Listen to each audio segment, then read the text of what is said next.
ಪರಲೋಕದವುಗಳ ಕಡೆಗೆ ನೋಡುವಂತೆ ನಿಮ್ಮ ಆತ್ಮವನ್ನು ವಾಕ್ಯದಲ್ಲಿ ಬಲಪಡಿಸುವ ಅನುದಿನದ ಧ್ಯಾನ.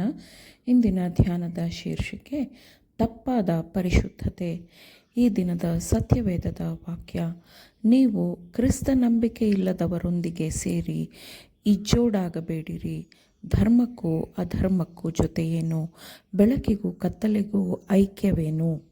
2 ಕೊರಿಂಥದವರಿಗೆ ಬರೆದ ಪತ್ರಿಕೆ 6ನೆಯ ಅಧ್ಯಾಯ 14ನೆಯ ವಚನ.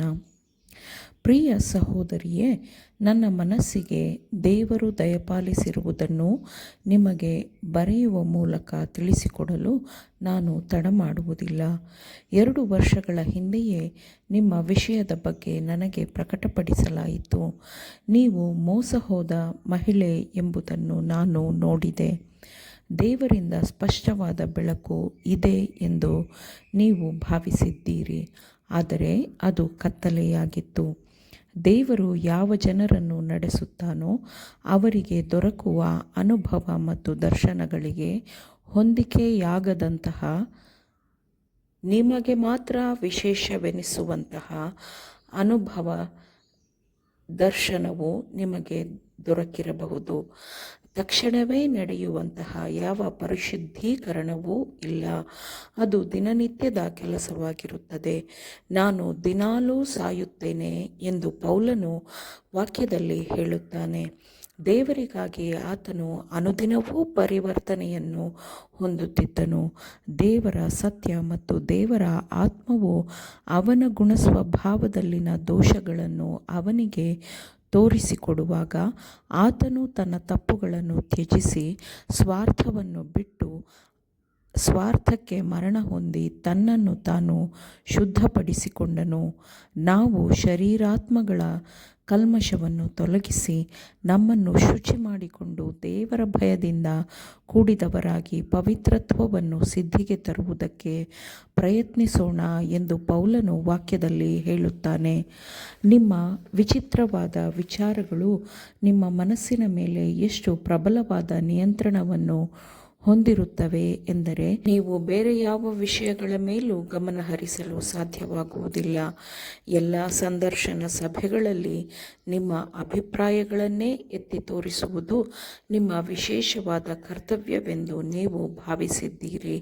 ನಿಮ್ಮ ಸ್ಥಾನವು ಸಭೆಯ ಮೇಲೆ ಇದೆ ಎಂಬಂತೆ ನೀವು ನಿಮ್ಮ ಸ್ಥಾನವನ್ನು ಇರಿಸಿಕೊಂಡು ಉನ್ನತೀಕರಿಸಿಕೊಂಡು ಅದೇ ಬೆಳಕಿನಲ್ಲಿ ಸಭೆಯು ನಿಮ್ಮ ಅನಿಸಿಕೆ ಅಭಿಪ್ರಾಯಗಳನ್ನು ಸ್ವೀಕರಿಸಬೇಕು ಎಂದು ಭಾವಿಸುತ್ತೀರಿ. ನೀವು ಮತಾಂಧರು. ನಿಮ್ಮಲ್ಲಿ ಆರೋಗ್ಯಕರವಾದಂತಹ ಆಲೋಚನೆಗಳಿರುವುದಿಲ್ಲ. ನೀವು ನಮ್ರರಾಗದ ಹೊರತು, ನೀವು ಕಲಿಯುವಂಥವರಾಗದ ಹೊರತು ನಿಮ್ಮ ಪ್ರಭಾವಗಳು ಹಾನಿಯನ್ನುಂಟು ಮಾಡುತ್ತವೆ. ಹೌದು, ಹಾನಿಯನ್ನು ಮಾತ್ರ ಉಂಟು ಮಾಡುತ್ತದೆ. ದೇವರ ವಾಕ್ಯದಲ್ಲಿ ಕಾಣುವ ಪರಿಶುದ್ಧೀಕರಣದಲ್ಲಿ ಯಾವ ಸ್ಥಾನವನ್ನೂ ಹೊಂದಿರದ ಈ ರೀತಿಯ ತಪ್ಪು ಧಾರ್ಮಿಕತೆ, ತಪ್ಪು ಪರಿಶುದ್ಧತೆಯಲ್ಲಿ ಸೈತಾನನು ಮನಸ್ಸುಗಳನ್ನು ಮುಚ್ಚಿ ಹಾಕಿದಾಗ ಸೈತಾನನು ಹೆಚ್ಚು ಯಶಸ್ವಿಯಾಗುತ್ತಾನೆ. ಸಂಕ್ಷಿಪ್ತವಾಗಿ ಹೇಳುವುದಾದರೆ, ನೀವು ಹೊಂದಿರುವ ಈ ಲೇಖನವು ಒಂದು ನಕಲಿಯಾದ ಲೇಖನವಾಗಿದೆ. ಪರಿಶುದ್ಧತೆ ಎಂಬ ನಿಮ್ಮ ಅನಿಸಿಕೆಗಳನ್ನು ನೀವು ಪವಿತ್ರರು ಮತ್ತು ಪರಿಶುದ್ಧರಾಗಿದ್ದೇವೆ ಎಂದು ಹೇಳಿಕೊಳ್ಳುವುದರಿಂದ ಹೊಂದಿಕೊಂಡಿರುತ್ತೀರಿ. ದೇವರಾಜ್ಞೆಗಳು ಮತ್ತು ದೇವರ ಬರೋಣದ ಬಗ್ಗೆ ಯಾವುದೇ ಪ್ರೀತಿ ಇರದವರಿಂದ ನೀವು ನಿಮ್ಮ ಅನಿಸಿಕೆಗಳನ್ನು ಹೊಂದಿಕೊಂಡಿರುತ್ತೀರಿ. ನಿಮ್ಮ ಬೆಳಕನ್ನು ನೀವು ಭ್ರಷ್ಟವಾದ ಮೂಲದಿಂದ ಪಡೆದುಕೊಂಡಿರುತ್ತೀರಿ.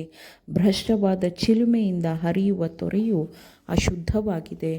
ನಾನು ನಿಮಗೆ ಬರೆಯುತ್ತಿರುವಂತೆ ನಿಮ್ಮ ವಿಷಯವು ನನ್ನ ಮುಂದೆ ಹೆಚ್ಚು ಸ್ಪಷ್ಟವಾಗಿ ಮತ್ತು ಖಚಿತವಾಗಿ ಇದೆ.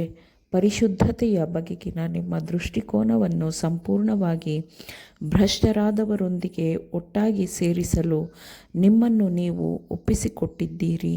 ನೀವು ದೇವರ ವಾಕ್ಯವನ್ನು ಪಾಲಿಸಿಲ್ಲ ಮತ್ತು ಕೆಟ್ಟದ್ದೆಂದು ತೋರುವುದರಿಂದ ನೀವು ದೂರವಿದ್ದೀರಿ.